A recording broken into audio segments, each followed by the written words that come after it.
Welcome everybody to 52 Living Ideas. I am delighted to be doing this presentation on this Comprehensivist Wednesday.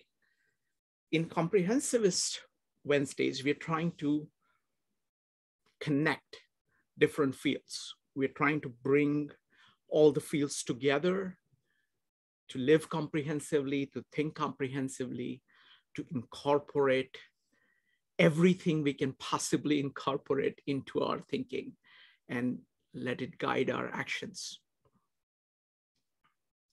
This diagram is my way of doing that. I call it the radiant hexagon, life as a radiant hexagon. So today I'm going to describe the basic idea of this diagram in brief. There are a couple of more detailed presentations I've done on YouTube for those who are interested. Today I'm going to describe it in brief, and then I'm going to try to apply it to many different fields.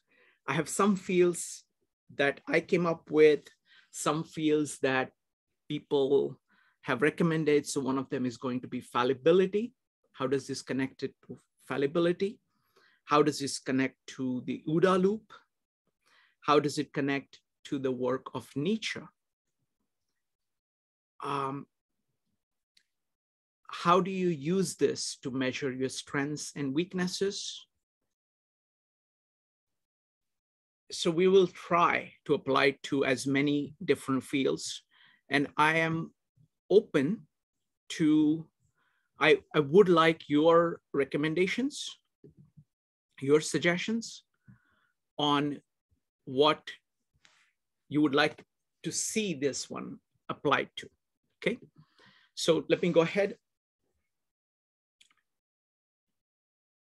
The origin of this was in our work of studying three works in parallel: Bhagavad Gita, the Gospel of John, and Tao Te Ching.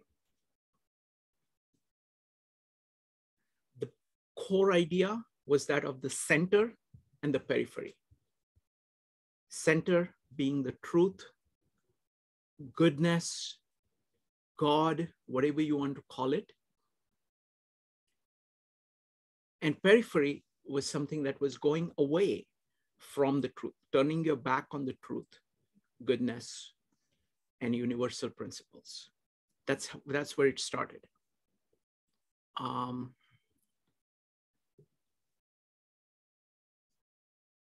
Okay, I'm going to let some people in, Joe, but if Joe and Ebony, just keep an eye on some of them who are new. If there is an issue, just you can kick them out. I've removed the ability to unmute, so it should be all right. If there is any issue, just take care of it.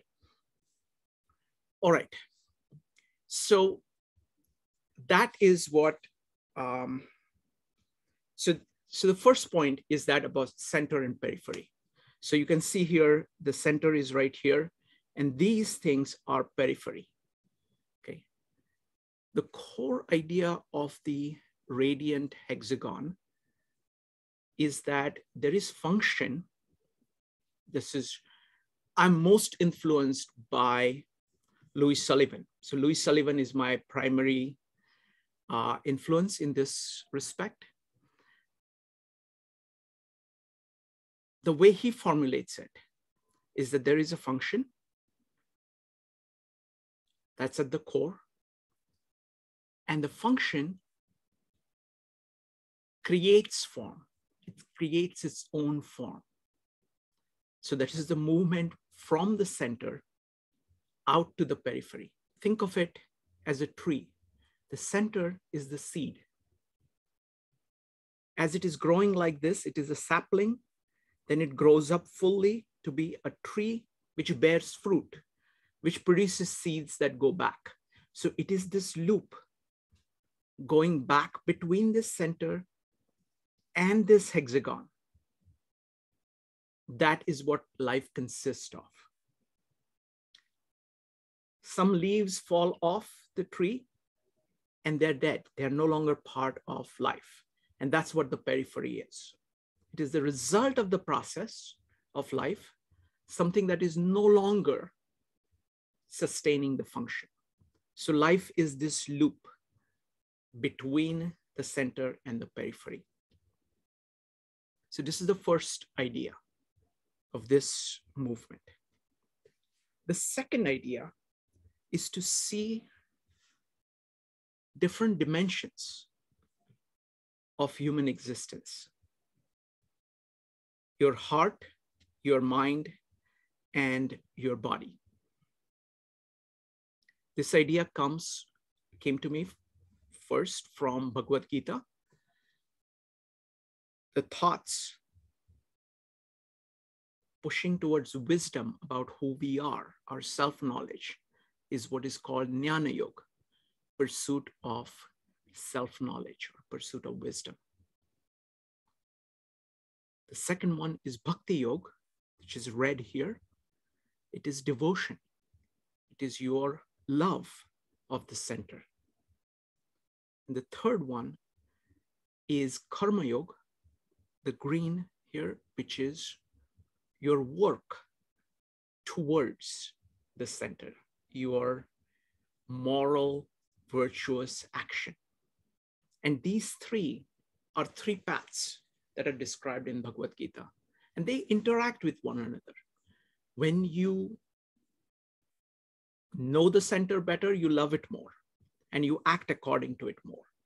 As you act towards the center, you learn more things about it. You start to love it more. So there is connections between these three things. My innovation here is to add three compound axes. These three, and this is, Rupali was the one who pointed this out to me, really appreciate that, is that if you look at these three, the feelings, thoughts, and your capability of acting, this is something that is internal to you. These are your faculties that you're exercising. The other three are the outward expressions of your inner world in combination. So you use your thoughts and your feelings to express yourself, to create art, to create things of beauty, which are inspiring, which serve as a beacon for you and others. That's what artistic expression is about. And the virtue there is beauty. You can use your heart and your action on the scale of life of people around you, with your friends and family, to have interaction which is shaped by love. That is the virtue here. That's the yellow. That's the combination of feeling and action in a small group of people. The combination of thinking on a large scale action across the world is the domain of economy.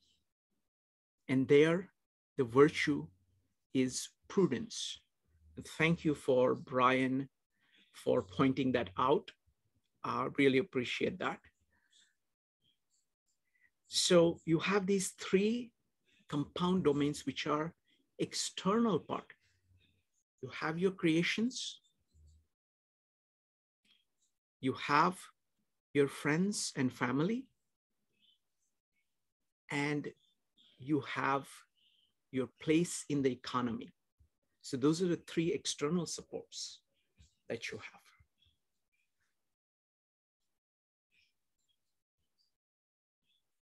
If you look at this area here, it is filled with this radiant light. That light is going both ways. It is emanating from the center, the universal principles that are shaping all the 10,000 things that are there. And your love for the center, which is what virtue is. These 6 things together is what virtue is about. The ancients the Greeks and Romans focused on wisdom, prudence, and courage. The Christian virtues, faith, hope, and charity, are equivalent. Faith is devotion, charity is love, and hope is produced by beauty, is produced by art, produced by producing work which captures, which shows you the potential. So this is a way of capturing it in the scribal traditions. Today, I want to apply this to a whole bunch of ideas. And I want to ask you for suggestions of what I should apply it to. So I have some suggestions already. One is to talk about the center. Second, yesterday, there were some comments about fallibility. I want to apply it to fallibility. I want to apply it to Nietzsche. These are the three things I have in mind.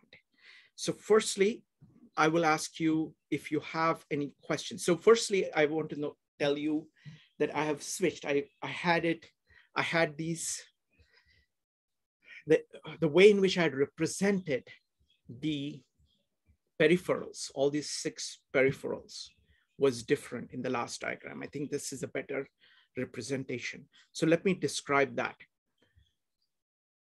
Imagine yourself standing on this hexagon. This hexagon is you.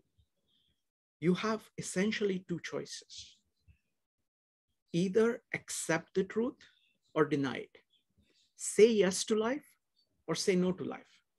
Saying yes to life is to operate within this radiant hexagon. And each element of it comes together and supports each other, and it's one thing. There are many ways of saying no to life.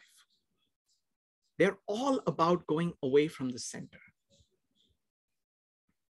It is being attached to the periphery. So you can get attached to your thoughts, your pet ideas. You can get attached to your emotions. You can get attached to the interactions that you have. You can become habitual. You can look at the world as just disconnected tasks. All of this is against integration. So movement towards the center consists of integration, of bringing things together. Movement away from the center is disintegration. For example, wisdom is integrated thoughts that capture nature of yourself and the world. Beauty is integrated expressions. Devotion is when all your feelings are pointed towards the center. And so on. So this, the movement towards the center, direction towards the center, you, which is the hexagon, moving towards the center is virtue. Moving away from it is disintegration or drifting. Moving towards the center requires continuous presence, continuous awareness, continuous reshaping of yourself. It requires your commitment to going back to the center and being reborn again and again and again and again. Drifting is holding on to something long after it has died. This is a quick overview of this model, this way of thinking about life. I'm happy to take any general questions at this time, and then we will go through these specific things. So if anybody has any general questions, let me explain why I have switched the way I've changed it from the outside being a hexagon. Outside being a hexagon gives the impression that even the periphery is a whole, but periphery is not the whole. Actually, thoughts which are disconnected take you away, not only take you away from the center, they also take you away from your expressions, your emotions. They take you away from your friends and family. They take you away from the nature of your body. Similarly, when you become subjectivist and just go by whatever emotions you feel, it's taking you away, not only from the center, but what you need to do in your economic life, whatever you need to do with your friends and family. It impairs your ability to think. So it takes you away. And so think of this as arrows. Triangles are arrows.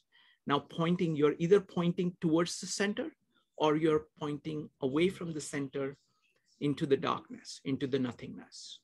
So that's why I like this better than the previous diagram. All right, so happy to take any questions. Go ahead and type an exclamation mark at this point if you have any questions.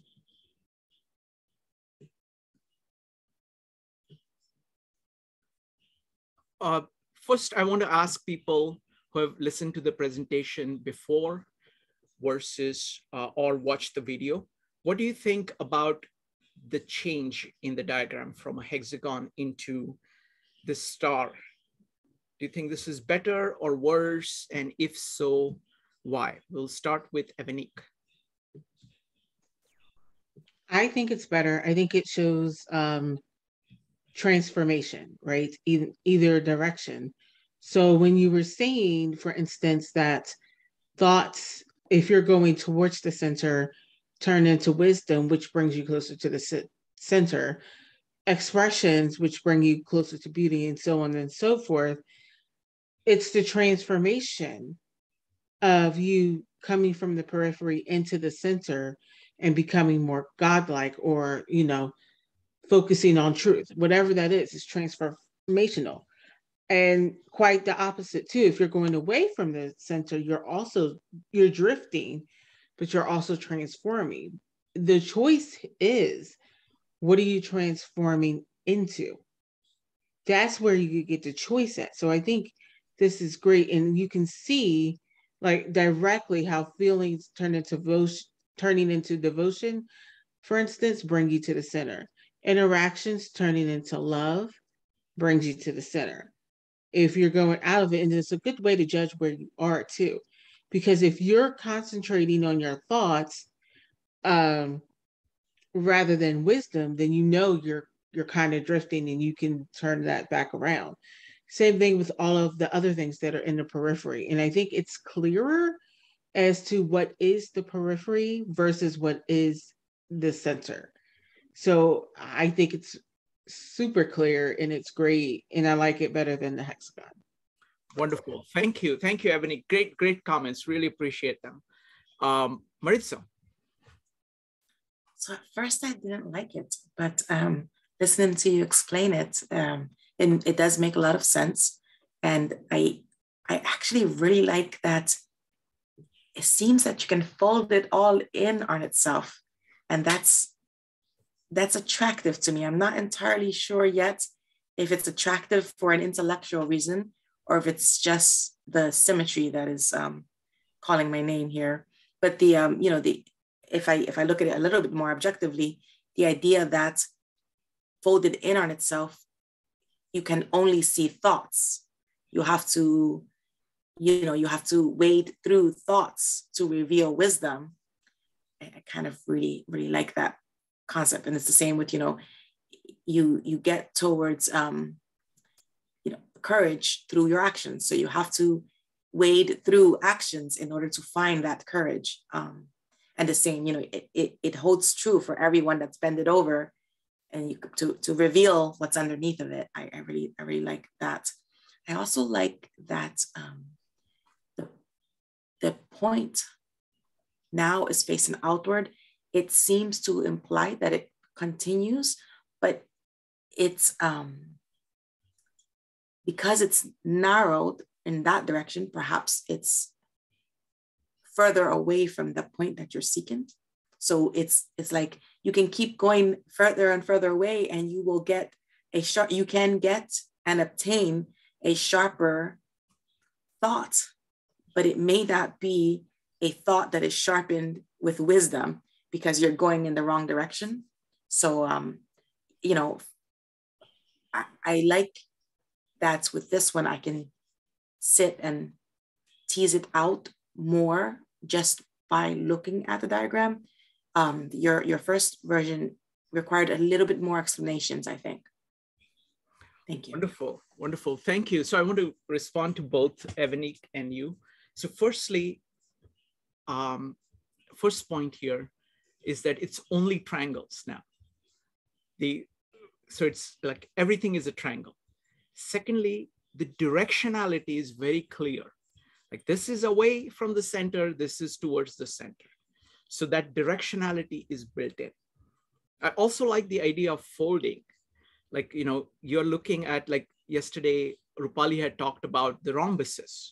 You know, we can look at the rhombuses and saying, what is going on in this rhombus?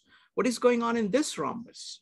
So you can take any two things, you can do kind of fold of the whole thing. So you can see interactions between various things. The directionality, that what I'm trying to capture here is that there is this darkness, which is death.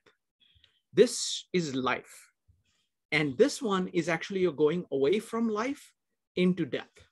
So it is a direction into kind of nothingness, because you're saying no to the center, you're saying no to the truth, you're saying no to the goodness. So you're going to, you know, whatever life you had, you will, this is drifting. You will go some distance on just the inertia of whatever the life was there in you. And then it is going to kind of go away. It is going to kind of destroy itself. So that's what it is trying to capture, that it keeps on going. Whereas this one, you're going towards the center, and again, you will be reborn in so many different directions, because this is full of possibilities. This, you're by turning you're turning yourself away from truth, you're going towards destruction. There is no possibility.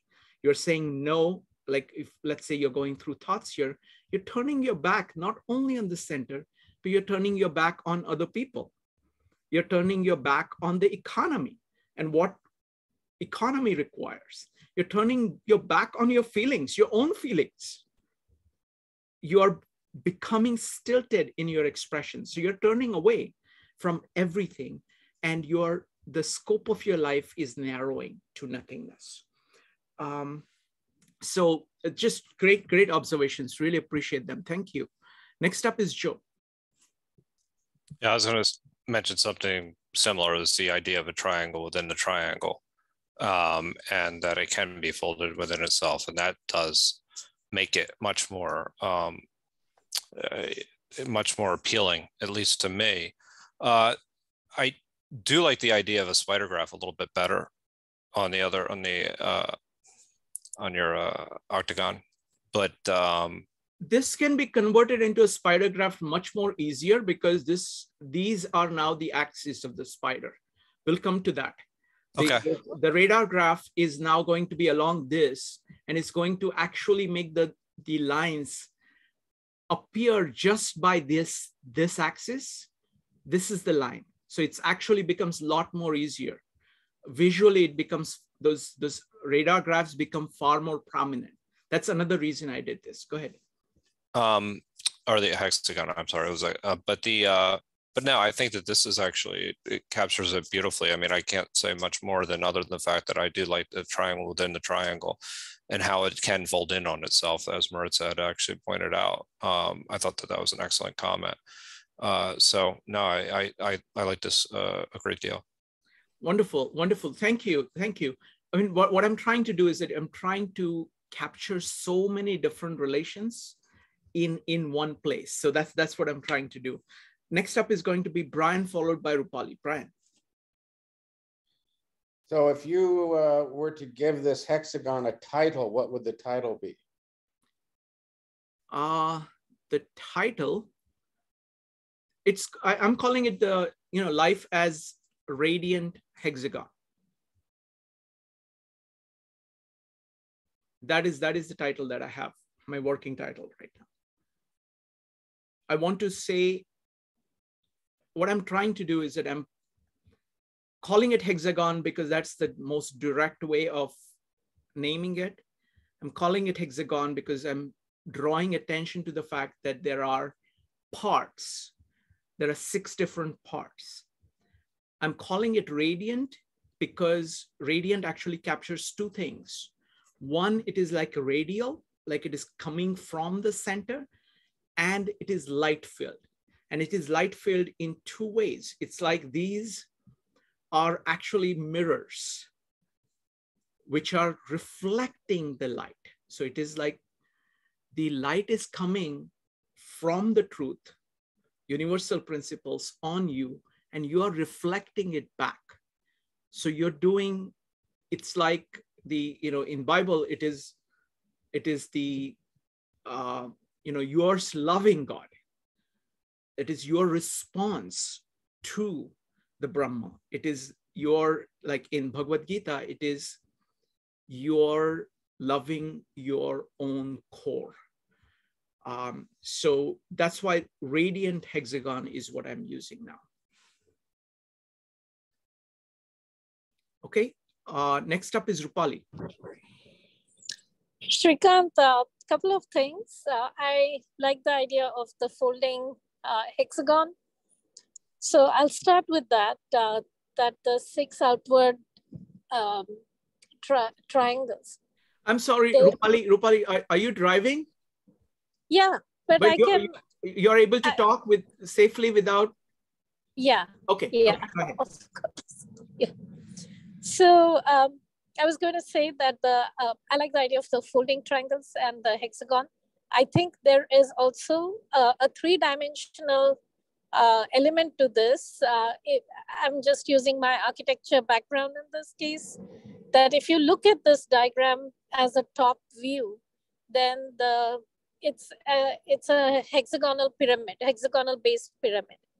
And so the center is the top, the pinnacle that you're looking at. And so from the darkness of the periphery, you're climbing upwards towards the hexagon, and then the hexagon is very light, and as you get to the center, it gets lighter and lighter to the white light, so from going from the colors of light into actual white light, that's one way of looking at it.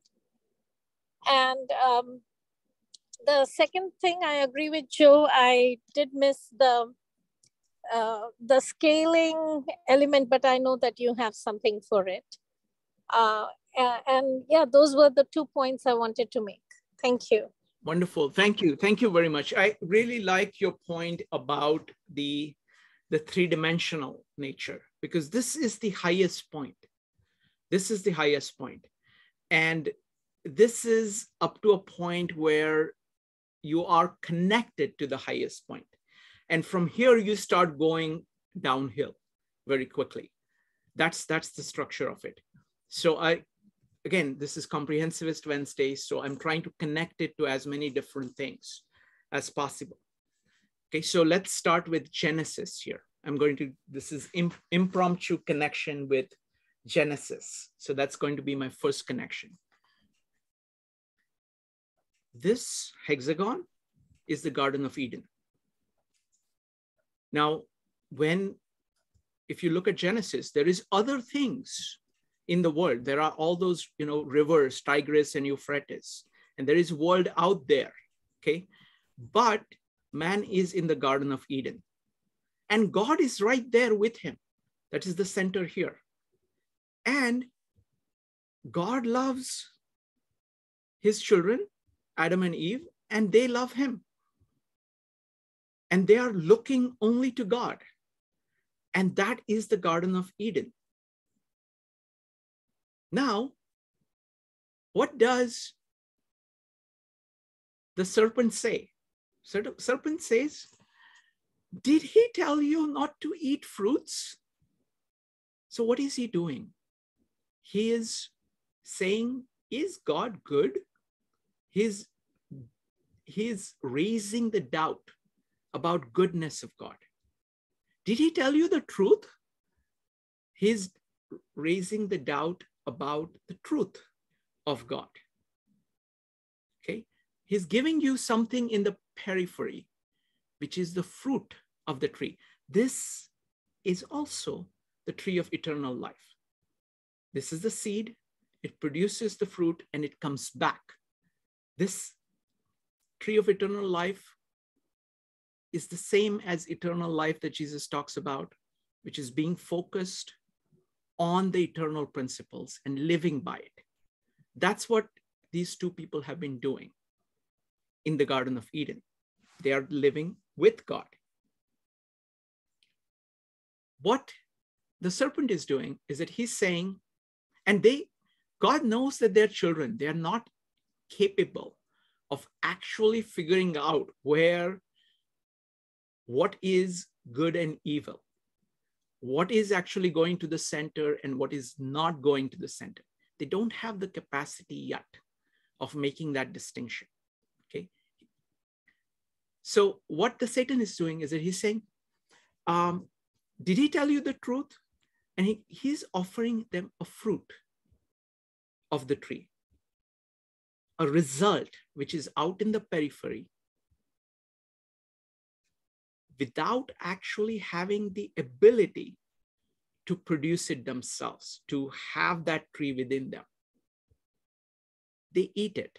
And what is that? It is the knowledge of good and evil. So that means saying what is inward and what is outward.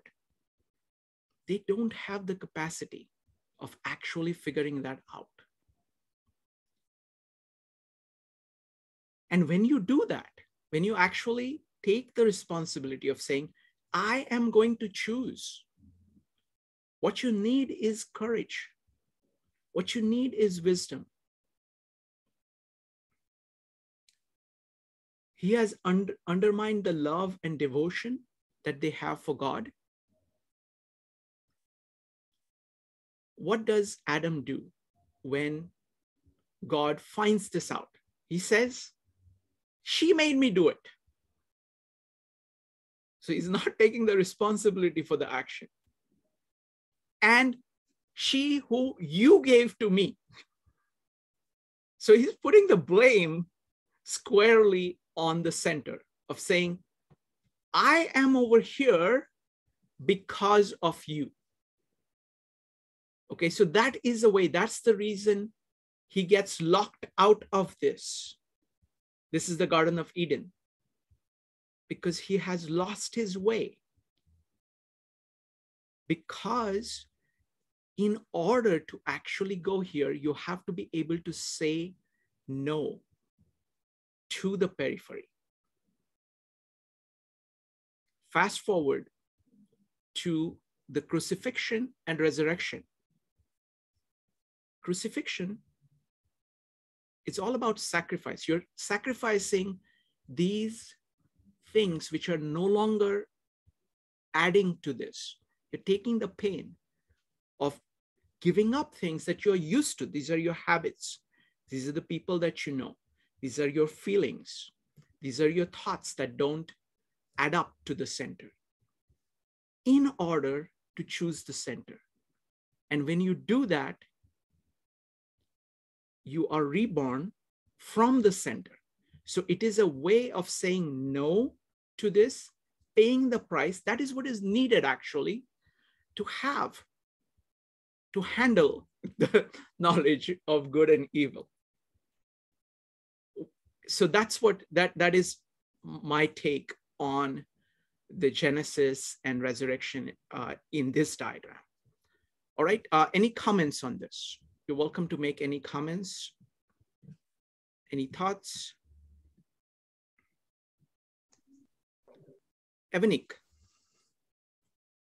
Yeah, so when I was listening to this, I was like, I think what would be really cool, and I don't know if you're willing to do it, but what would be good is to do like a spider diagram within the triangle of Adam and Jesus.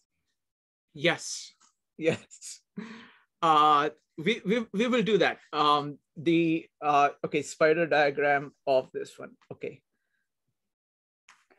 All right. So we will do all kinds of spider diagrams, and let's do them all together. We'll come up with interesting spider diagrams that illustrate it, but absolutely, spider diagram of Adam and Jesus. I'd never thought of that. Let's do it right now. Okay, give me just a second. Okay, so what is Jesus? Let me see. No, you know what? Let's do one thing. We will come to the spider diagrams, because spider diagrams is a way of kind of measuring things. I want to talk about it at a higher level first. And then when we come to actually measuring things, I will establish kind of the way in which I think this thing should be used to measure. And then we will talk about it. Is that all right? Okay, thanks. All right, so that was my first example. Now let's go to the second example of fallibility. The question, I think Jenny raised the question of fallibility. So she's saying, what about fallibility? There is, we can make mistakes. And where is it here in this diagram? Actually, fallibility is everywhere here. This hexagon, this edge, is the living edge. You are continuously in touch with dead things, because any inertia will take you there. It is all about, you have to be quick at accepting that whatever served you once is no longer serving you. If you see, one point I want to make is that this is like a graveyard, okay? But lots of good things are there. Other people's thoughts, which are not part of your life, are here. They are in the periphery. They are not part of you. But there is a tremendous amount of value to be gained from that. So, like, you can go in there, go out in there to integrate new things in. So it is partly, you have to be aware that whatever you know may be wrong. Second, there may be other things which are outside of your life, which is of tremendous value. And the unknown is much, much, much, much larger than what you can possibly imagine, because there is the unknown and the unknown unknown. There is all of that around, and that's all in the periphery. So the periphery, it's not negative by itself. The tremendous amount of value is there. So this life is all about this membrane. It's like a cell membrane. You have to look for what needs to come in, and you need to know what needs to be thrown out. So it is a living thing. And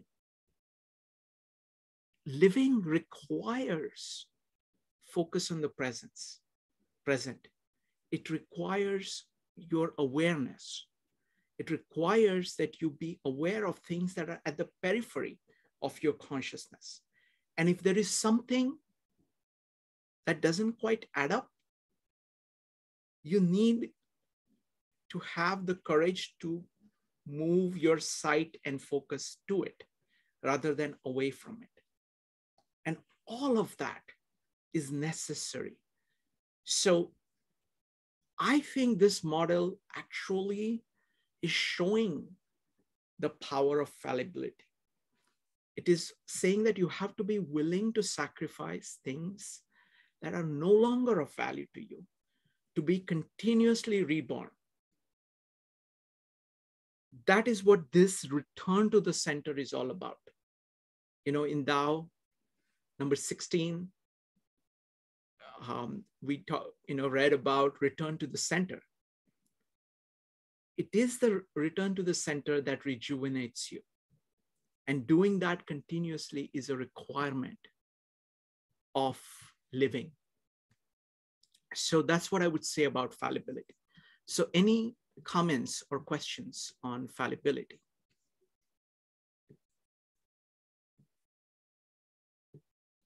Maritza. Just something you just mentioned about how you have to be willing to destroy.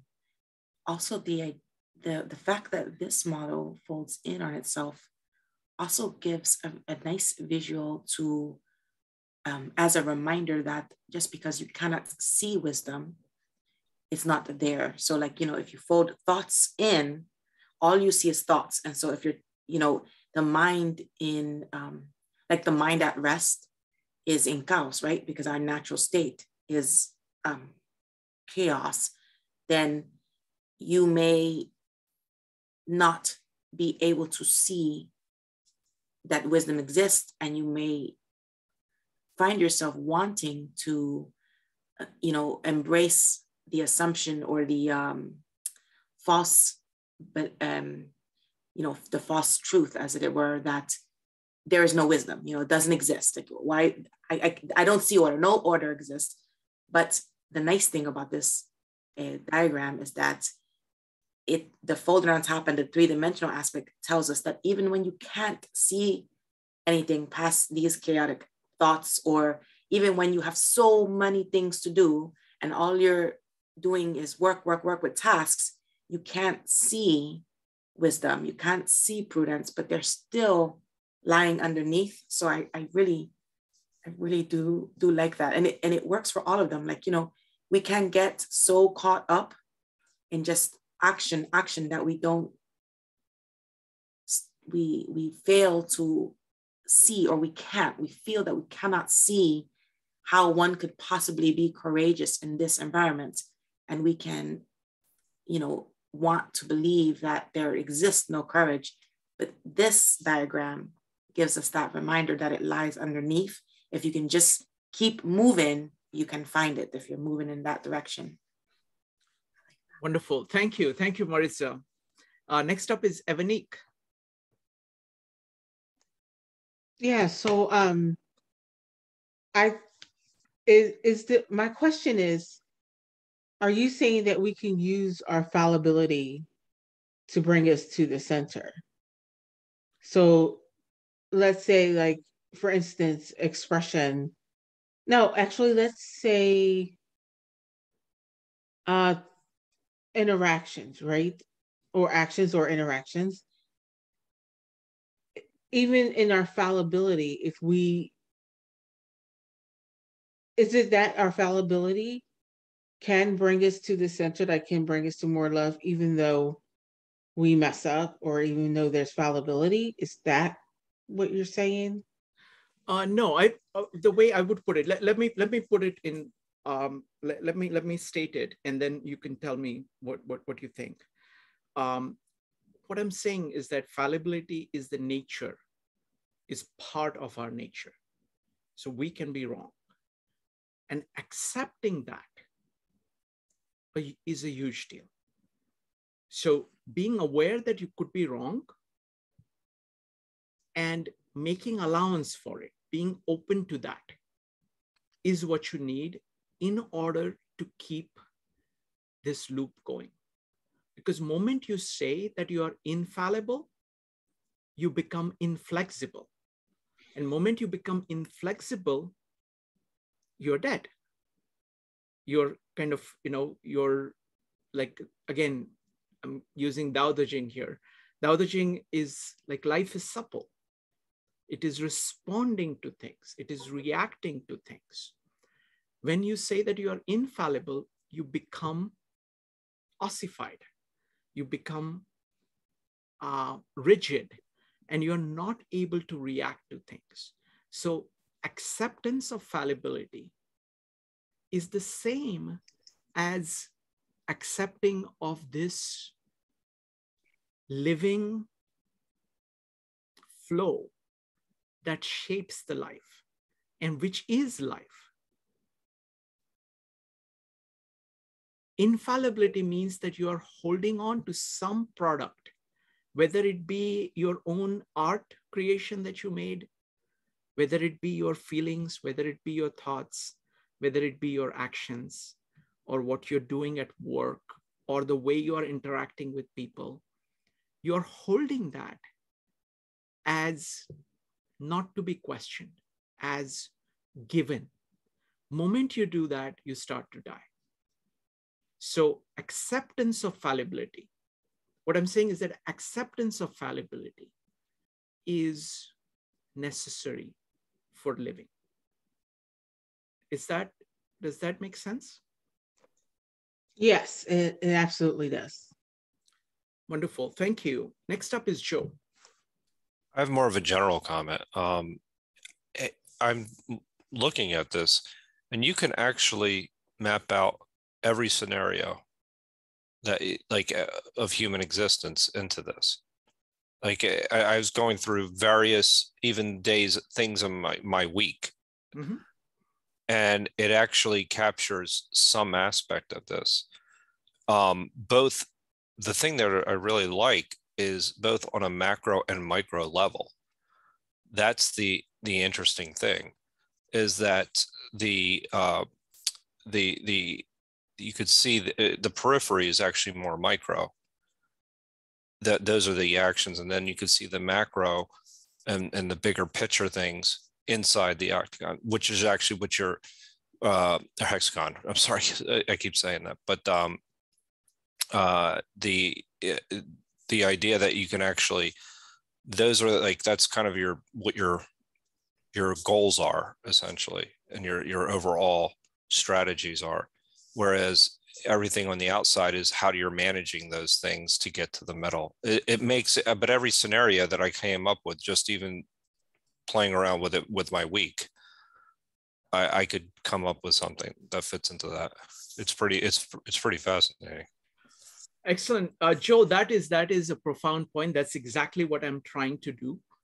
What I'm saying is that in this one diagram, I'm trying to capture like all of human experience, all of life. I'm trying to capture here. And go ahead. Oh no. And the fact that you did it like with the ancient wisdom, like, essentially love, devotion, and beauty, and wisdom, prudence, and courage, and that combination that you put together in there makes it it makes it profound.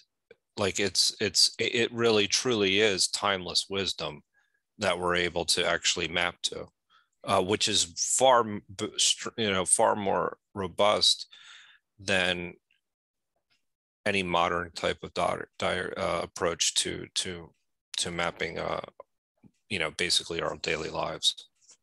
No, absolutely. So regarding mapping, I mean, the way in which I use it is to be able to think of anything. I'll give you, for example, I was meeting with my friend Zach today, and we were discussing about what are the approaches to weakness. How do you handle weakness? And the best thing that I've ever heard, I think I've talked about this before in the meetups on weakness. How do you handle weakness? What are the approaches to weakness? The best thing by far is by Ray Dalio. Okay, and he says there are 4 ways of handling weakness. Okay, so let's diagram those. So there are 4 ways. And the thing is, I did not know that I could diagram it, and I started diagramming it, and it worked out pretty well. So let me show you. So there are 4 ways. Number 1 is you can evade your weakness, which is what most people do.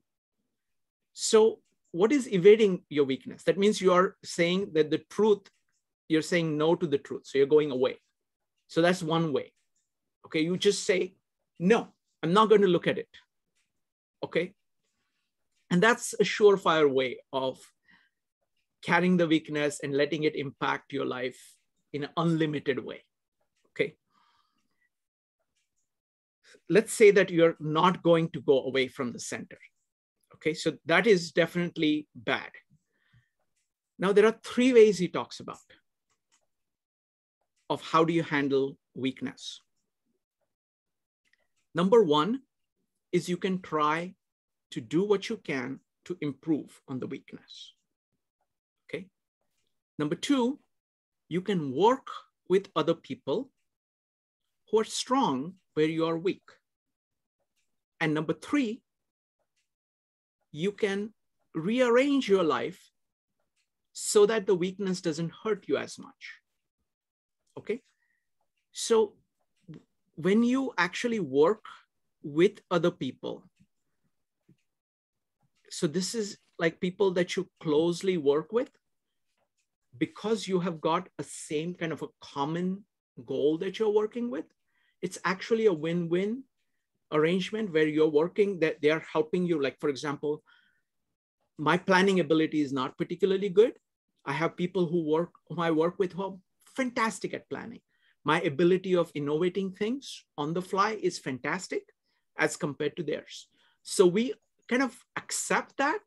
And once you accept that, the combination actually can deliver far greater than what each of us could do.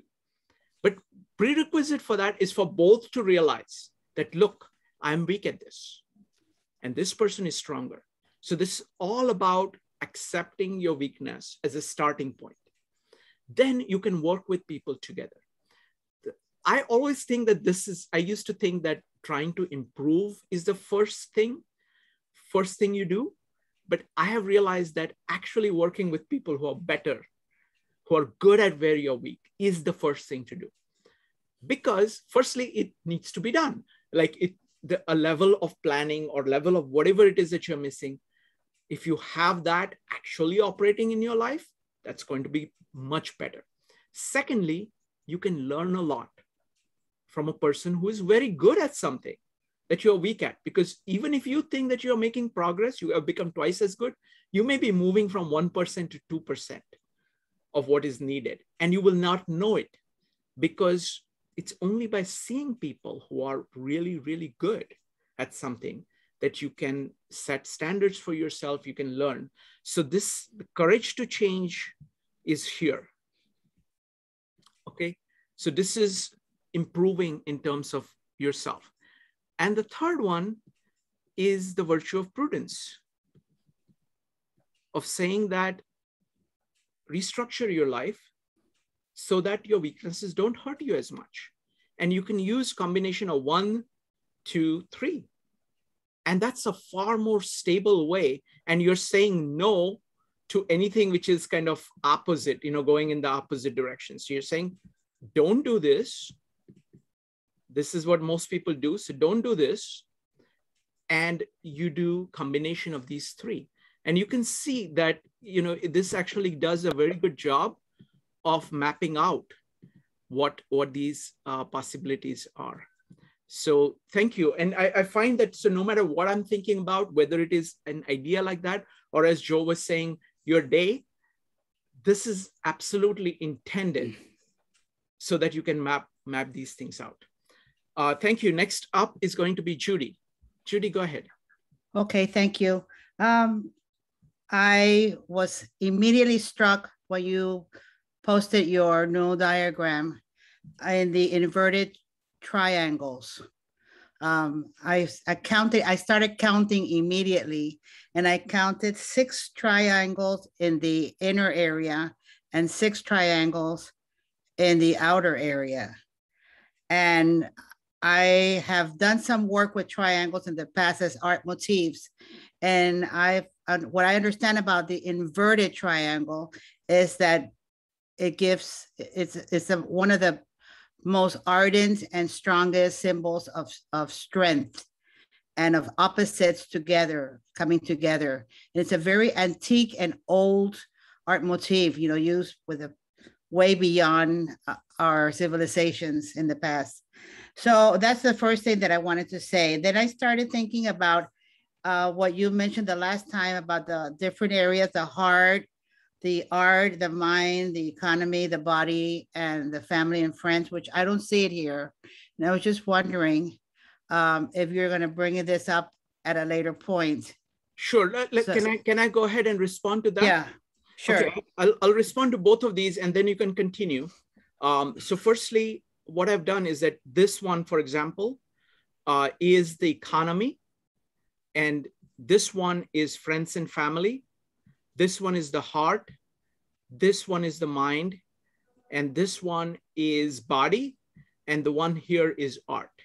I have left these things out just to make it cleaner so that you can just focus on this one and just not, your eye is not distracted by those things. That's why I have put it this way. Secondly, your point about kind of power of the triangle is very good, because that's another thing I'm trying to do, is that visually I'm trying to capture as much. And I'm trying to use as much symbolism, as much kind of, visual representation. So it has to have an artistic quality. It has to be something that you want to continue looking at and keep on exploring. As you look at it, you start to see more and more relations, and your mind kind of naturally focuses on it.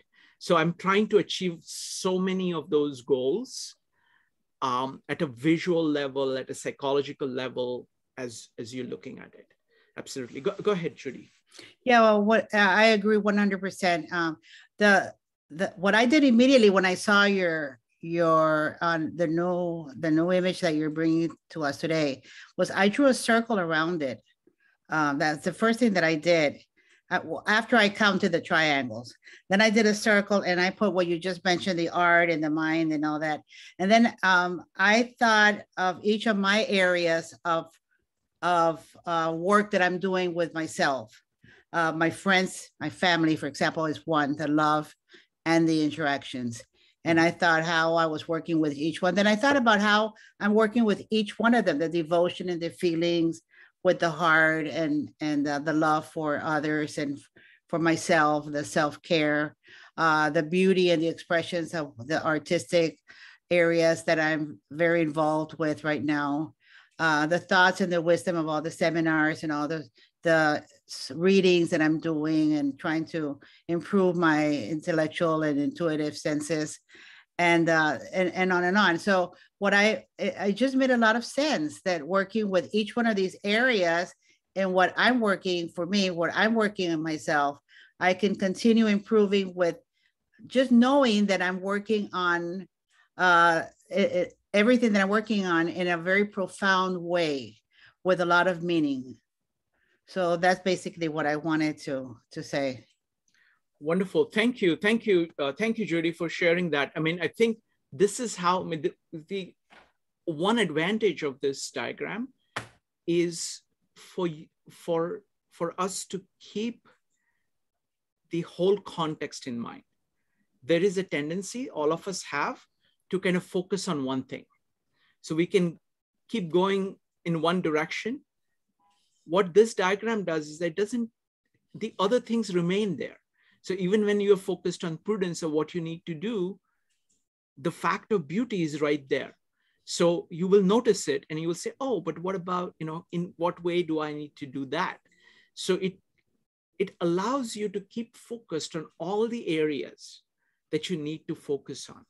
And actually what I find is that focusing on other things enable you to do the thing better. It allows you to break the monotony. It allows you to, it shakes you from proceeding on just this one track.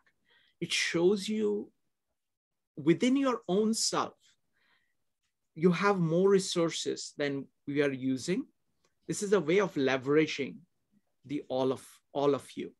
And it is a continuous reminder for us that we have wisdom, we have beauty, we have devotion, we have love, we have courage, we have prudence. And all of them are needed all the time. And it allows you to kind of keep that context in mind. So thank you very much, Judy. All right, Jeff, thank you for your comment. Love the acceptance of fallibility. When we understand every glass is only partly full, we give ourselves and each other the constant invitation to explore and create. Wonderful, wonderful, thank you. All right, so now I have multiple ways in which I can proceed. I think many people have brought up point about measurement. Okay, so I want to talk about it. I don't know what's the best way of doing that. So I was hoping to do a poll, but let's do this. Okay, if you feel comfortable, I want to ask you one question. Okay, this is like, now this is an attempt to start kind of measuring things. Now what happens is that, you know, when Yogeshwar is describing Bhakti Yoga, Jnana Yoga, and Karma Yoga, the way he put it is that many people have like a primary approach, and then the other ones, they have the other ones too, but those are kind of secondary. The way I think about it is that one is like 60%, the other one is 30%, and other is 10%. There are things that we naturally, they come naturally to us, things which we are strong at, that these are the things that we go to first. These are the things that we are good at. These are the things we like doing. And that varies in terms of from person to person. So I don't know, I want to try and see if we can do a poll. I was hoping to set up a poll, but I've not set up a poll. So maybe we can put it in the chat. So if you want to say, first, let's take the primary axes. The primary axes are the heart, mind, and action. Heart, mind, and body. Or kind of feelings, thoughts, and action. Is there an order in which you, like, if you wanted to say which ones are dominant for you, in the sense that which ones do you lead with most of the times? Which ones do you think about it most? Which one would you say? You can put it in the chat if you want, or you can talk about it at the general level. I don't know if you want to do that.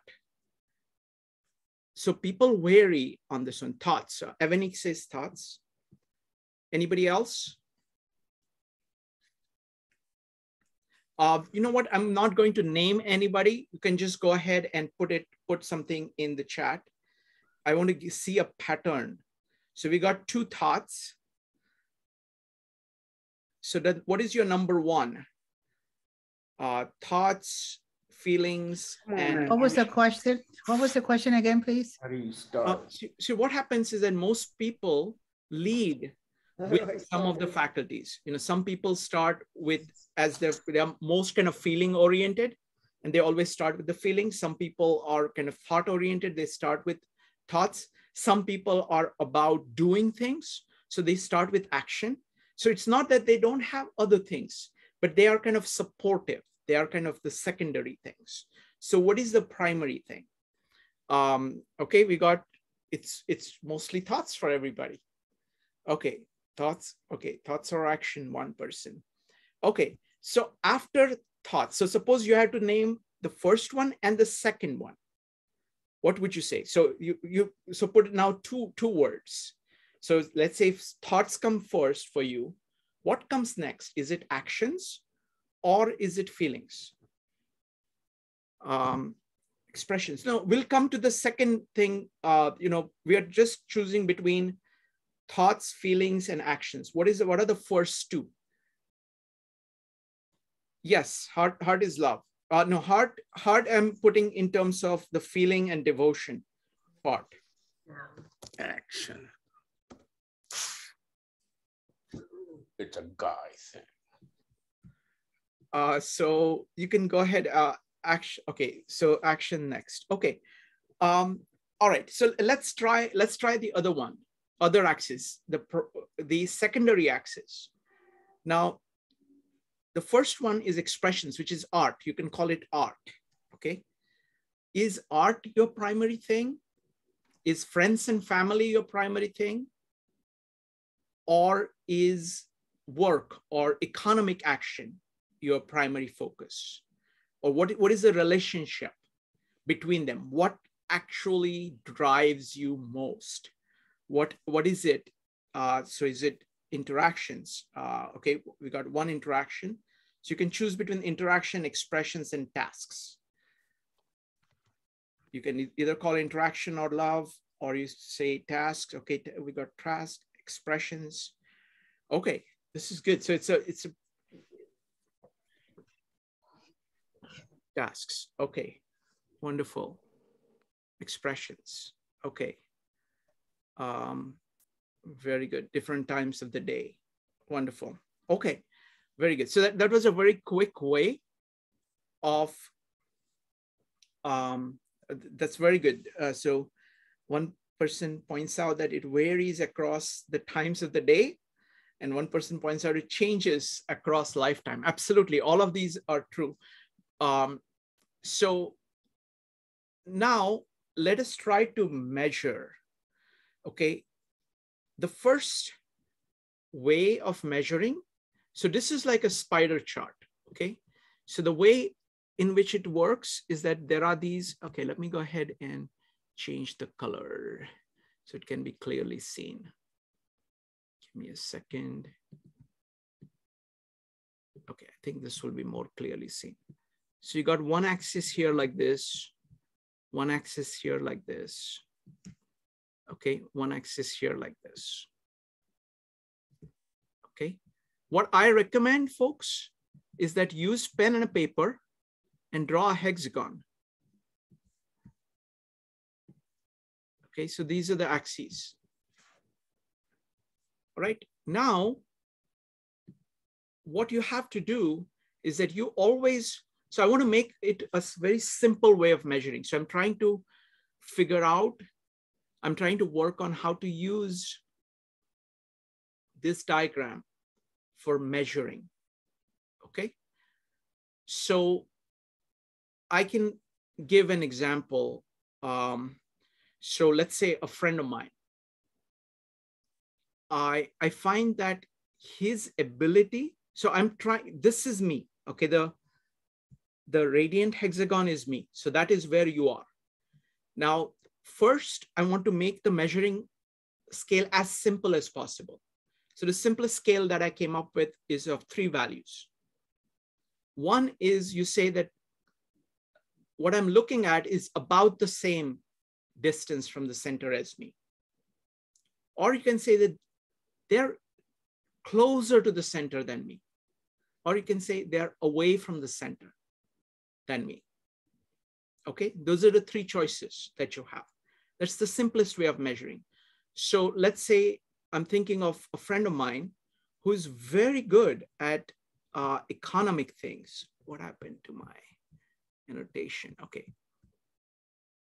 Who's very, very good at economic things. He also is very disciplined in how he goes about doing things.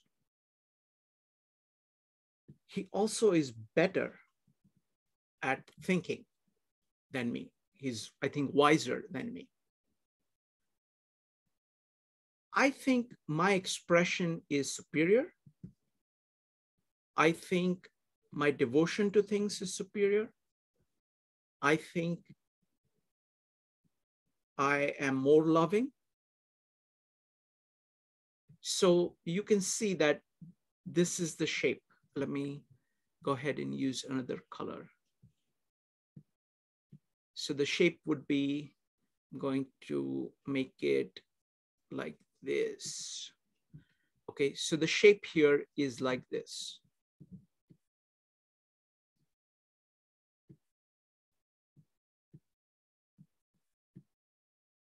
Okay, now the reason to look at other people is to actually get a perspective on yourself. See, here I realize that, look, there is something that I know is better than what I can do. See, this is the thing that really catches my attention here. Actually, identifying the negative things is also important, because what happens is that when you are friends with somebody, when you're around somebody, you tend to pick up on their habits too. So you have to make sure that you don't become worse as a result because they may be good at some things, but may not be good at other things. So to know that, that is also useful. So both this allows you to measure kind of strengths and weaknesses of yourself and another person.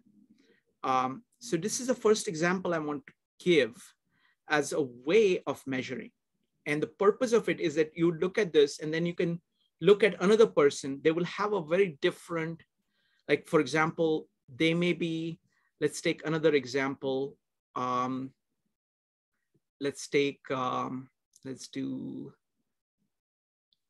this way. So let's do, I'm going to put a cross. So let's say that somebody is very, very good at this.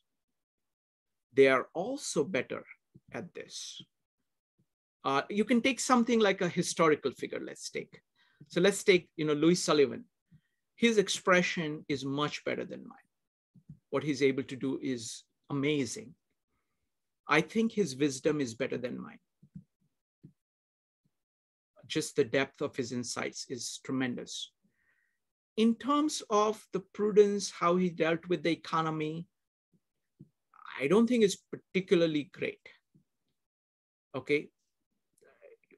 I mean, it's kind of, he's not like off the charts like he is on these two. Courage, he has fully. Love, he has fully. And devotion, he has fully. So you can see that this is probably the only thing missing. This one also, I don't know. This is probably over here. So I think his thing is about, I don't think is as good at dealing with people as compared to everything else.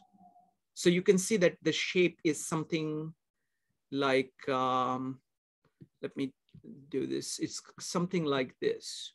So this is very, very high here. This is kind of average. It's not bad, but it's like this. This is how I see it. So it's a way of seeing kind of strengths and weaknesses of people. And what it does is that as you keep doing this, you get better and better perspective on yourself, because implicitly you are continuously saying, where am I and what is possible to me? You can say, okay, you can learn what is possible to you of saying, what is it that he's able to do in his writing, which I'm not able to do? What can he do? Like Aquinas, I saw it and say, wow, I didn't know that this can be done. And that's the kind of reaction. And that is the way you grow, or by seeing your limits, seeing the greatness in other people. There are people who are going to be closer to the center than you are. And that is inspirational. That's a way of learning. It is not about putting yourself down. It is about seeing the possibility of growth and making the most of it. So this is what I wanted to say very quickly. First, this is what I wanted to put on the table to talk about the way you can use this 3-point scale in order to evaluate yourself, evaluate other people, and use it to think about this. You can think about this not just as a person as a whole, but you can look at a particular interaction. And you can say, okay, I had this interaction with a friend. How much of each of these things was there in that interaction? Just like Joe was saying, that you can apply it to life, you can look at a particular interaction and you can say, how much wisdom was there in it? How much prudence was there in it? How much courage? How much love? How much devotion? How much beauty did I actually accomplish? So you can look at it at any scale. You can look at it for a culture. You can say, we've been studying, let's say you look at ancient Greece and compare it to America today. How would you compare the two? If America you put at one place, how would you draw America and how would you draw ancient Greece? So you can use it to compare any two things. Either individuals or societies or groups. You can look at your business and you can say, where does this my company fit in? And where do I fit in that relative to the company? So there's all kinds of comparisons you can do using just this simple chart. So so this is my thoughts on beginning thoughts. I want to just put this on the table and see what you folks have to say. So please give me comments. What do you think about using this chart as a way of measuring yourself and others? Go ahead and type exclamation mark if you would like to comment. We'll start with Joe. I think it would be very useful, especially over a period of time where you start to see the differences in how you are functioning. And then you can start to see the different states of mind or what's going on in your life and what is pulling you away from the center. I think that that's a really important thing that you can do. It's almost like I mean, you could use this as in so many different ways, but almost as like a journaling exercise, a visual journaling exercise where you have it and you can look back and say, this is where I was. And then you can look at it, the situations where you may not be demonstrating courage, and ask yourself that question: why am I not demonstrating courage in this situation? Or why am I not more prudent in this particular situation versus another? And it starts to really get to some deep, it allows you to do some really deep inquiry into your own personal psyche. So, I mean, I think, yeah, I mean, it fits in with Jung's principles as well. Very clear. This made it very clear to me how this fits in with Carl Jung. I mean, you really start to see where you can, you know, different scenarios, different situations that you can, you know, capture and learn about yourself. And you don't even have to do it every day. You could, you know, just maybe it was a once a week exercise. It'd be interesting. Wonderful. Thank you. Well done. Well done. Thank you. Thank you. I want to say a couple of things about Carl Jung.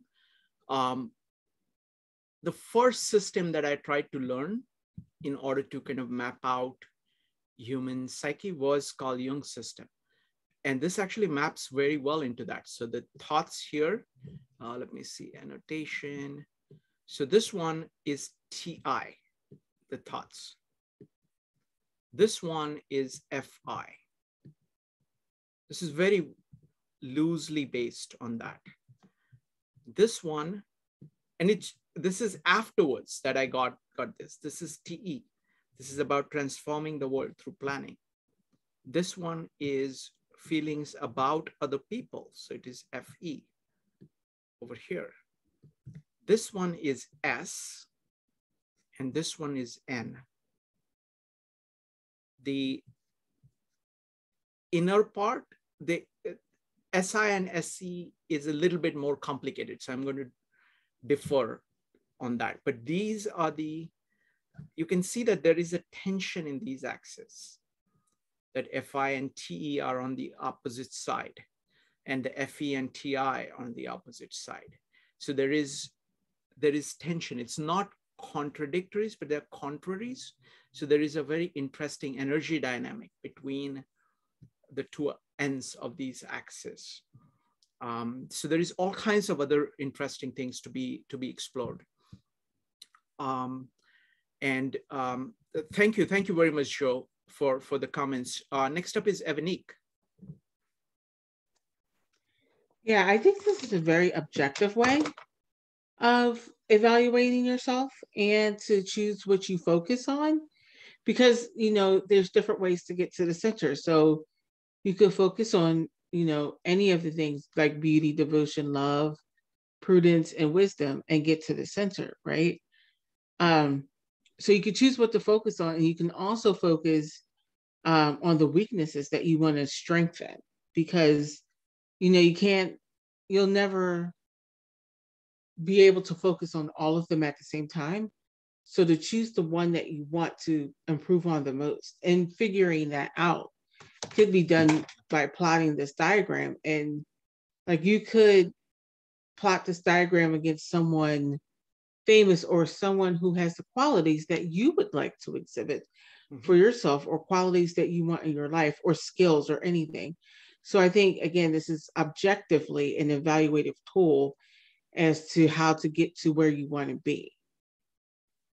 Wonderful. Thank you. Thank you, Evanik. And I look forward to developing this a lot more, and try to kind of, because the way I'm doing all of this is I'm using this heavily throughout the day. And I'm talking about them with you folks. I'm listening carefully to what people are saying, what each of you are saying. And I'm trying to see, I'm not fast enough many times to kind of record everything and try to make a quick judgment, but I'm trying to take in as much as I can. And then I mull over it. And then, like, for example, Brian made the point about prudence. And initially I said, no, it doesn't seem to. And then I thought about it and said, oh, that's just perfect. So there is a lot of kind of action that needs to happen to make this really useful. The thing that separates it from most modern methods of evaluation is that there is a morality here, like this entire directionality. Like, for example, I want to contrast it to the way in which MBTI has developed. Like, for example, Jung actually has the concept of the center. His idea of self and individuation is all about the value of the center and how you go towards the center. And he also has ideas about these psychological functions. What MBTI has chosen to do is to just take the psychological functions and forget about everything that he said about the self and try to use it in a deductive way, which ends up being more fragmented and doesn't fully do justice to the fact that we are integrated beings. The thing that we have learned from the scribal era, whether you're studying Aristotle or Aquinas or Bhagavad Gita or Lao Tzu, all of them are in the scribal era.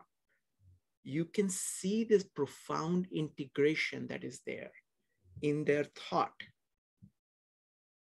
which is missing from almost everything in the modern times.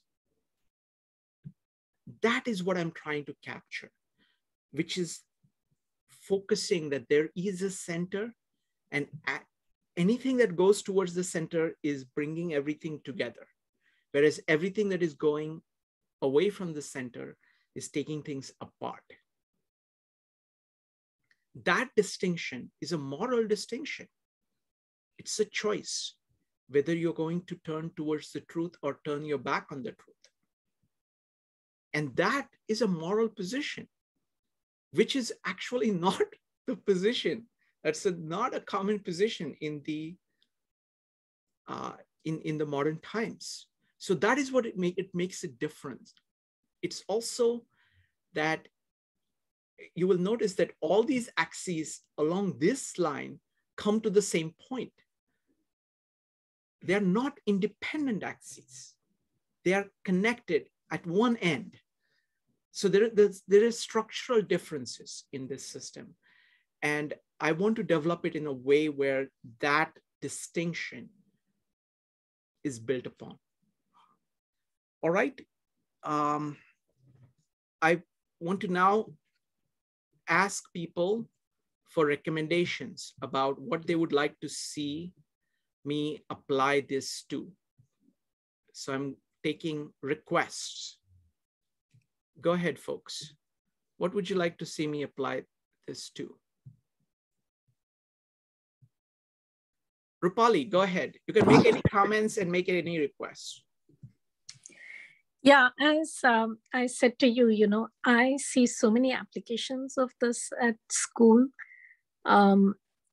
in terms of the growth of the school, in terms of hiring. This would be a fantastic report card for a parent, and a child can do this too. so I have been experimenting with this at school. And so it's fun because children love the colors, and currently our report cards are so boring and it's a checklist and a narrative. But this has color, it's dynamic, it's very quick and easy to see. Whether we, hire teachers, it's easy to see, are they close to the core of the school's philosophy or are they further away? And is that a good fit? So I just see many applications, and that's just one area of what I do is my work.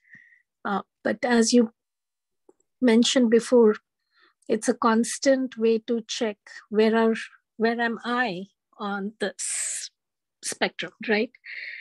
The second is working with other people and knowing their strengths and their areas where you can complement them, or similarly for myself. So I see several applications. These are just a few to mention. Thank you. Wonderful. Thank you, Rupali. And I really look forward to working with you on the school, because that's a really great context for application. Like when Yasuhiko saw some of my early diagrams, he said, I can explain Gita to a 12-year-old with this. And I can also talk to somebody who has been studying the Gita for 30 years using this. And that's exactly what I'm trying to do. I want it to be simple so that anybody can use it. And I want it so that you can do very complex things with it. And I'm really honored to have all of you folks here, because there is no way I can do this by myself. It's only by kind of talking about it, hearing what you have to say, taking your feedback, that I can develop something like this. And I think if this is done right, this can be helpful to many people, because it will bring a kind of integration that is missing from the culture today. And I think it will add tremendous richness to lives. So I really look forward to developing it. And Rupali, just thank you very much for all your comments and everything that you've been saying about this. It's been really, really good. Thank you. You're welcome. Next up is going to be Katie.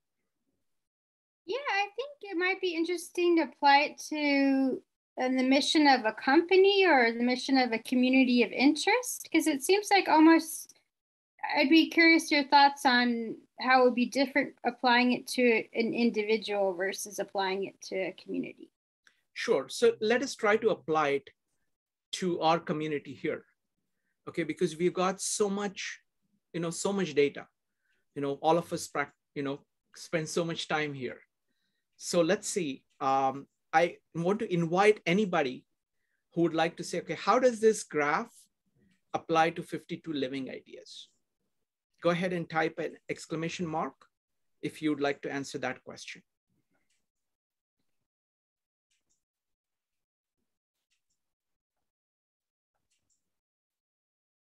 Does anybody want to try to apply it?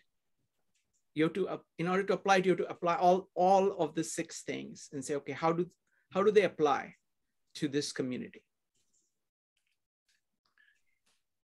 Hello? Yes, Brian, go ahead. So I think this is related to your question. A light just went off in my head. I've been focusing on the nature of the center. I have a lot of notes on that based on our discussion this evening, but the light went off when you said let's apply it to this group. I would say, it'd be when I think apply it to the group, apply this chart to the group, I think that the center is the purpose of the group. So for me, I mean, the center is just for that particular exercise, the center is the purpose. And then that makes it easier for me to think about applying the chart to the group. Go ahead. Well, I think there's no doubt that, I mean, I think of this not just as as I've said to you before, the center, not just a place, but a direction. And I think that the purpose of the group is very much aligned with beauty, wisdom, prudence, courage, love, and devotion. So everything we do, I think, tries to move towards that. I think as a group, in terms of our own activities within the group, it's probably more focused on the thoughts and the wisdom. There are some beautiful statements and demonstrations of devotion and love, but we're not challenged, I don't think, that much in this group to show courage or prudence. Thank you. Let's see, Rupali, how do you think that this chart applies? So I would say that in terms of thought and wisdom, closer to the center, so inside the radiant hexagon, in the structure of the meetups, I think there is courage because, I mean, just talking about various topics that people may disagree on, having the courage to say it's okay to disagree, but we're going to do this, in a polite, respectful manner. So I would say there's courage. You're not afraid of speaking things. In terms of love, what I have found during COVID, this has become actually my group of friends. I've made more friends, and there is genuine love amongst the members. They keep coming back because of this affinity to a common goal. And so I would say that's their devotion. It just talks about Shrikant, the amount of meetups you have done and the content that you have created in these past 2 years is remarkable. So I would say that. In terms of economy, I'm not sure. I mean, I think there's scope to do something from here. That's how I see this applied to 52 living ideas. Wonderful. Thank you. Thank you, Rupali. Next up is Joe. Joe, followed by Jeff. Joe, how do you think it is applied? I mean, I definitely think that it's, closer to the center. I can clearly see wisdom. That's clear. And I absolutely see courage, to be able to come and speak your thoughts. That takes a lot of courage. Even when you're unsure of yourself, you're kind of thinking things out, and then you're getting feedback, which is actually really important, and you're accepting that feedback. And I think most people here do that. I know everybody pretty well by now. I definitely see love. I mean, that's that has developed, and I noticed that when I'm away, when I'm not at one of these meetups, I remember it's just it's something is missing. So it's kind of like there's a genuine love. Devotion, I think there's clear, and because there are people continually showing up. And I think we're on the border of tasks and prudence. That's where I would put us, maybe at and with beauty and expressions, I think there's been an incredible amount. I think of either Rob's piano playing, or, you know, those are acts of beauty. The especially the series that would have been on Ayn Rand, everybody brought their own expression of, and it was beautiful. So I mean, I think we're very close. I think sometimes, you know, yes, there are feelings, so you can put us maybe on the border there, but in any case, I think we're very much close to the center for our actions, which actually says a lot. Wonderful. Thank you. Thank you, Joel. Next up is Jeff. Jeff, welcome. Go ahead. Hey, Srikant, I've had some IV antibiotics in my arm in the last 45 minutes, so I haven't been able to say anything here. But the, you know, I'm not really sure if this is you know, appropriate for 52 Living Ideas and maybe the way you want to take this or not, but I want to share it with you anyway. That you know, as I was listening to you present this evening, and it's not the first time I felt this way. It was I realized that the first place I go with it is towards my own personal growth. That's the first place, and sort of the first measure or test or application. And so I've just been doing that, you know, as I've been listening to you present it, and as you shared what Brian said about prudence and how you weren't sure at first, and then you kind of changed your mind about it. I think our ability to change our minds about things as we share together is extremely important. I've even started with doing some of the work that I do by asking people to recall something important on which they've changed their mind, just as a way to set that as a norm. And I also found intriguing what Brian just said about, you know, considering the center to be something that is kind of focused and on a journey. I think that's very profound. That takes this away from being a static diagram to one that is moving. And personally, I think that's very intriguing, and really in some ways making it dynamic like that just wakes it up, and certainly is aligned with my own personal experience of things, especially in these times.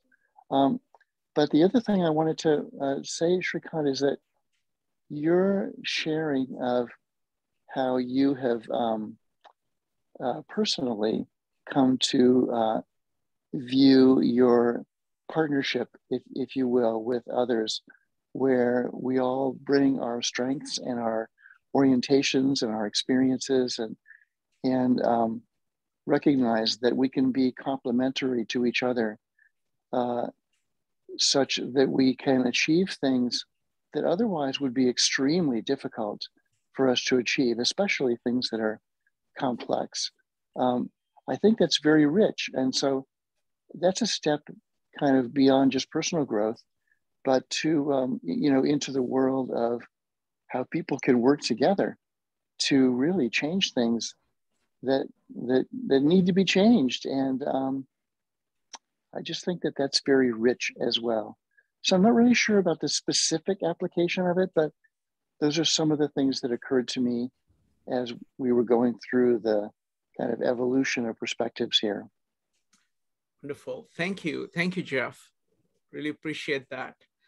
Next up is Maritza.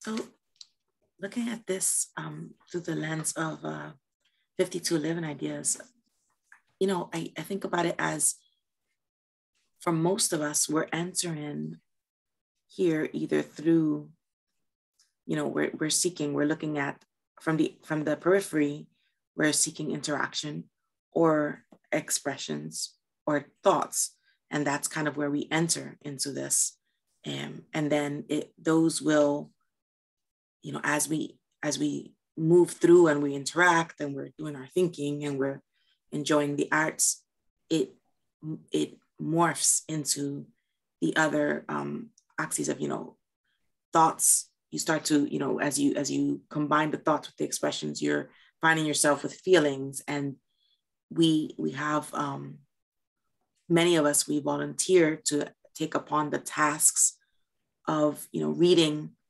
Now maybe we'll join something that requires a little reading, and we'll take the action to do so because we're a little bit more invested. So we're moving ourselves towards the center voluntarily because of the enticement of greater, of each thing that we're doing. So like, if we read this book, then we're going to have more opportunities for interacting, or more opportunities for expression of art. And so we're moving like that. Something interesting that I'm seeing here is that while we ourselves are making the determination to increase in the scope of what we're doing, and like, we can interact as little or as much as we wish in 5211 Ideas. That is up to us. But that also is where the hexagon part comes in here. So everything else we're talking about is the triangle aspects and the spinning, right? And going into the center. But Shrikant, you are the hexagon, because I've seen time and again where you take somebody who's moving happily along in their triangle, and you say, you know what? Today, you're going to go and lead, you're going to moderate this group on this topic that you know nothing of.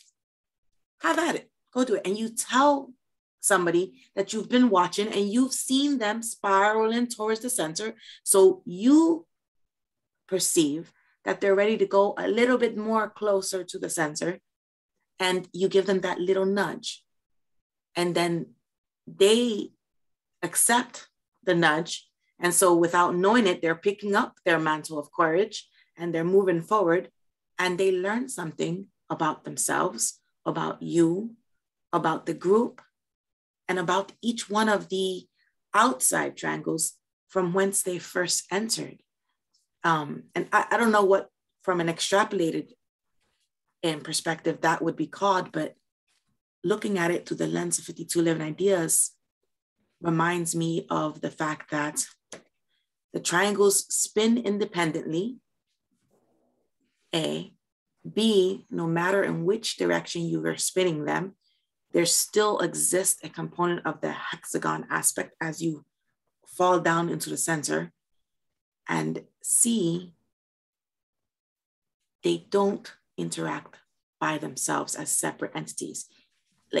And we had mentioned that before, but it's funny because it's not like I forgot it, but I just got smacked over the head with it again. The idea that, even if all you think you're doing is showing up to 5211 Ideas because you really like the neuroscience lectures and you're just gonna sit with your mute on and your video off and you're just gonna sit in the corner. It's impossible. Even doing that, it's impossible to only stay in the thoughts triangle. If you keep coming and you keep attending, you're gonna find yourself sliding towards the center.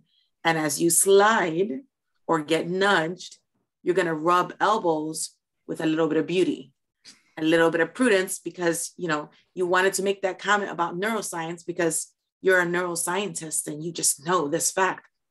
But there's 3 people in line in front of you. And because you were reminded to be respectful, you actually listened to those 3 people. And then by the time it's your turn to speak, you're like, wait, I've just had my mind blown by the person who came before me. And so now you've got appreciation for something that you didn't realize. So, like I said, you're rubbing elbows with these other elements. So that's kind of how I see this working with the 5211 Ideas. Wow, that was beautiful, Maritza. That was amazing. I don't know what to say. This is so interesting. But let me try.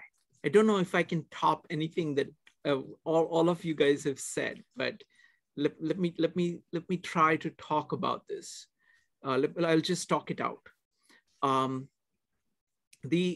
like the dynamic aspect that Maritza talked about. the center always exists. Like it's the Tao. It is just there. It is the universal principle that is shaping everything. And we are creatures of habit. Okay, we get focused on certain thoughts and go about it.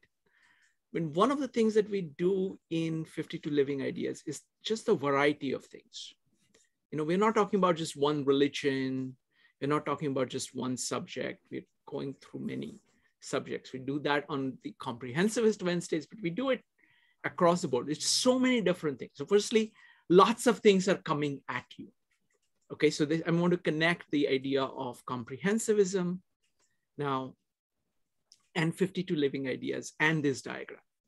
Right? So what are we doing in comprehensivism? We're just looking at so many different things. Like it's still like, I remember the one by Karen. She talked about this individual and society. You know, she says it's not between individual versus society. It is between love and fear. You know, you are afraid, you put it like this. So that means this is left hand is your is yourself, right hand is society, and both go like that. When you love, you expand and you kind of embrace both and you can fly. So I remember that. But what I'm saying is that this is a way of actually bringing together. I mean, partly it is just how my mind functions. And I think how mind of most people who are regularly functions is that we thrive on this multiple connections. So firstly, just the richness of variety of topics. That's one thing. Second, richness of the variety of perspectives that everybody brings. We are very different from each other. There is a lot of commonality, but we have different backgrounds and different strengths. And everybody brings all of that. There is actually genuine respect that we have, the Namaste principle, that the God in me greets the God in you. That is kind of very well established here. So there is, because we have devotion to our own growth of going to the center of ourselves, we have love for each other. We really care. I think this is a community of people who actually care about each other and who have basically become friends. You know, we are all friends. I mean, that's what it is. And what that does is that it creates an atmosphere where people have the courage to actually speak about things that they would not normally speak about.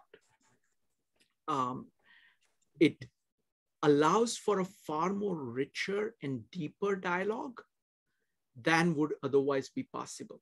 So in the process, it challenges everybody's thoughts. It will bring up things which would never come up. People with very different views can actually talk to each other. So the principle of, if you look at most of the society, because now I'm looking at 52 Living Ideas as compared to conversations. What we do is conversations. So compare our conversations with the conversations in the rest of the culture as a whole. The kind of conversations that we do usually exist amongst friends and family. But the problem is that the friends are limited. The number of friends that you have is limited, and they have typically a relatively smaller, they're more similar to you. Here, you're achieving the same kind of intimacy of conversation with a much larger number of people, with much varied, that come from multiple perspectives. So I think it's a dramatic, like most of the conversations tend to be either small talkish, where nothing much is getting transmitted, or people are at each other's throats based on whatever differences.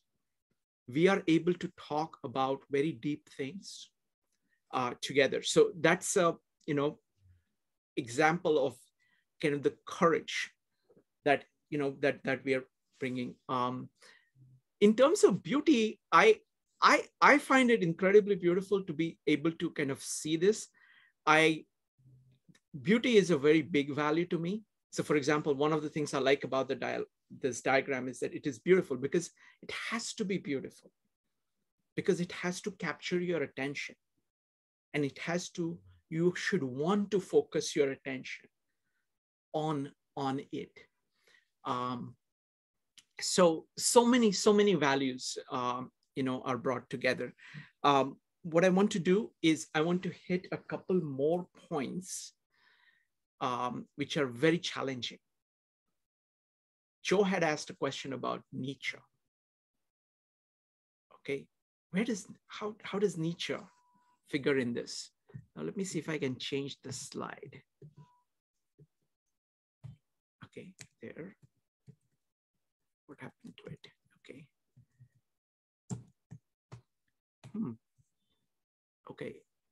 Okay, I'm going to use the same one here. Let's see.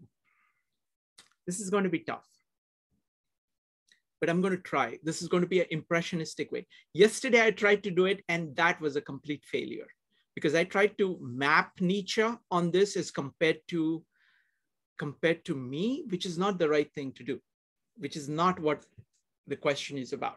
The question is, what does Nietzsche's philosophy say about this diagram? Okay. The first thing to start with is that Nietzsche said God is dead. What does that mean? He's saying there is no center. Center is dead. Center, which was operative, is dead. So it is a very profound comment on the modern world. He's saying that most of the modern world has abandoned this entire radiant hexagon and is going on this axis in the periphery, the thing that was holding everything together. God, know that Nietzsche knows this very well. Like he studied, he was actually planning to be a minister. Now, of course, God will speak through Mark Twain and say that the reports of his death was highly exaggerated. But I would say that, so first point is God is dead. What he's saying, and it's a very interesting statement. What he's saying is that the central idea which held together society has fallen apart. Okay, and that is actually true. That was actually true. That the way in which the medieval world looked at things was gone, was everything had become disintegrated. Now, having said that, if you actually look at what Nietzsche is trying to do, is that he is trying to project a center. Thus spake Zarathustra is talking about a center in his own way, not using the traditional way, but he's trying to say, you need to create meaning for yourself. Otherwise, you're going to be pulled into nihilism. So there is a version of center that he's projecting. And he is a very fundamental thinker, because now he is talking, God is dead is a deep statement of what has happened to the modern world, that the center, which was previously operating, is no longer operating. So you need to do something in order to build that up. That is your responsibility, that it's your personal responsibility to do that. It is going to be extremely hard. You have to be willing to do that effort of doing that. That's what he's saying. Okay, so at the deepest level, that's what the statement of God is dead is the crucial thing, what Nietzsche is saying. But he doesn't stop there. and just go into nihilism, which is what lots of people do. They're saying, you have to give me, it's like the traditionalist says that the center is here. So it's the same thing as saying goods are here. When you do that, you actually do not have the center. You actually are operating in the periphery, in the dead periphery. So by saying that God is dead, so that means the previous versions of what the center had been projected is no longer operative. Then you start thinking afresh and trying to build things together. Now, I don't think he got too far. I have profound respect for Nietzsche because he identified the power of the will and the core importance of the will, that you have the ability to do great things. He has a very profound respect for what an individual can do. He says, noble soul has reverence for itself. So that is my take on Nietzsche. All right. Anybody has any comments on that?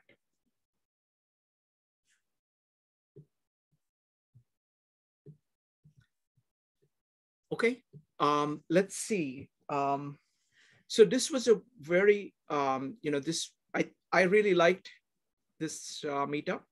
I thought we covered a lot of ground, tried to elucidate more, introduced a new diagram, which I think is better.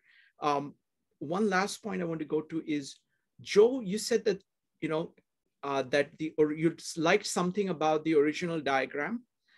Can you talk a little bit about that? What is it that you liked about that original diagram, which is not here? Go ahead, Joe.